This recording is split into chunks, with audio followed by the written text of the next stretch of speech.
កើតមកជាស្ត្រី ចា មិនទៅពេលស្ដាប់ពេលអូយ ខ្ញុំមានអារម្មណ៍ហាន់លយលោកគ្រូ ពិតជាអ្វីដែលខ្ញុំចង់បានមែនណែសម្រាប់ទីនេះគឺថាឲ្យកើតមកជាស្ត្រីគឺលយហ្មង ចា ត្រង់ណា ទោះបីជាសង្គមវារៀងដាក់សម្ពាធយើងតិចមែនប៉ុន្តែមនុស្សស្រីលយផលិតមនុស្សហ៎លោកគ្រូហ៎តែគេសួរខ្ញុំថាជោគជ័យក្នុងជីវិតផលិតមនុស្សហ៎ចូលមក មនុស្សផលិតមនុស្ស គុំតែមានខ្ញុំទេគុំអត់មានអ្នកអីណា តែវាការងារ2នាក់ដែរតាមិនមែនអ្នកឯងណា គិតថាកាត់នៅនឹងស្រីគឺលំបាក ហើយអ្នកគ្រូ ចា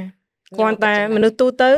លំបាក3បាត់ហើយទី1មករដូវពេញវ័យមករដូវទី2ពោពោះសម្រាប់បុតឆ្លងកាត់គ្រោះថ្នាក់មិនខ្លះទី3វ័យត្រៀមអស់រដូវអញ្ចឹងទូទៅមនុស្សស្រីត្រូវតែជួប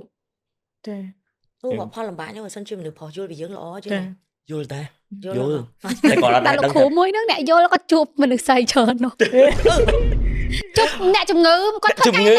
អូខេមែនអត់ បានត្រឹម តែមិនត្រូវជួបមនុស្សស្រីបងឯងគាត់លោកគ្រូខ្លើខ្វាក់ម៉េះខ្ញុំនិយាយ គុណ ទៅ ជំនាញចេះជួយស្រីតន់ ចា